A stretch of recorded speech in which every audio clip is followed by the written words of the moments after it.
with a confident smile and a glamorous way.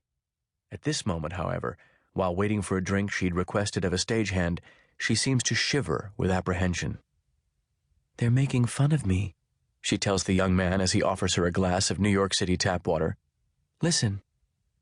But he can't follow her direction, for he is too taken aback by how her eyes are locked on his, how she is talking to him, and how she is Marilyn Monroe. Indeed, even though he had shaken hands with the President of the United States less than an hour ago, this was the moment he would always treasure. Moments earlier, the woman had been an emotional wreck, confused and panicked when she popped her head out of her dressing room to ask him for the favor of a drink. But now she is looking to him for something altogether different: perspective, reassurance, maybe even wisdom. After it's clear that he is nearly immobilized by her presence, she drops her look of concern and smiles knowingly. After all, he's just another one, and she knows it. Another one of the millions of men who love her.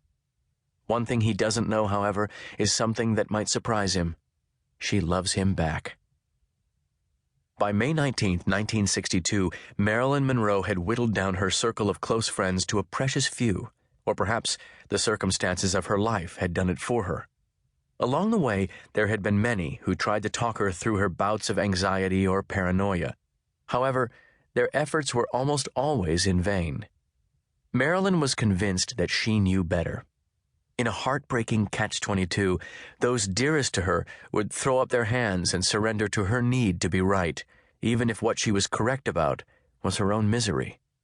Without anyone left in her world able to lift her from her darkest periods, she would spend the majority of her time alone, thinking, which was, of course, exactly what kept her in such despair. Therefore, it would often be in small moments like this one, time spent with a star-struck stranger rendered speechless in her presence, that she would be reminded of who she was and of what was expected of her. She pushes away from the wall she'd been leaning against and approaches the young man. Once standing before him, she bends forward, holds his ears between her palms, and kisses the top of his head.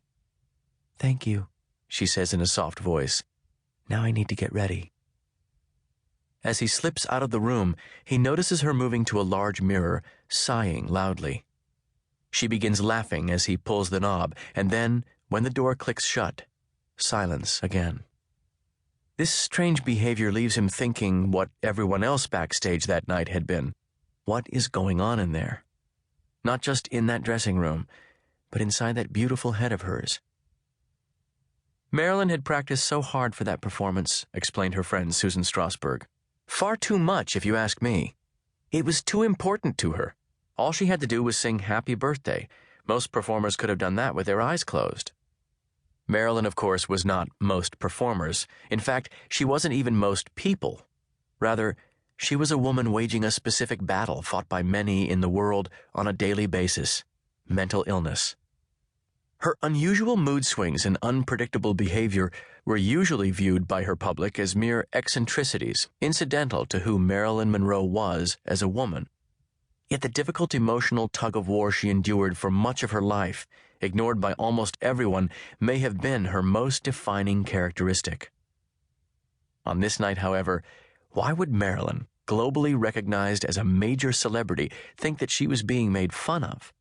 While she had often wrongly believed in the past that the worst was being thought and said about her, on this evening, she happened to be right.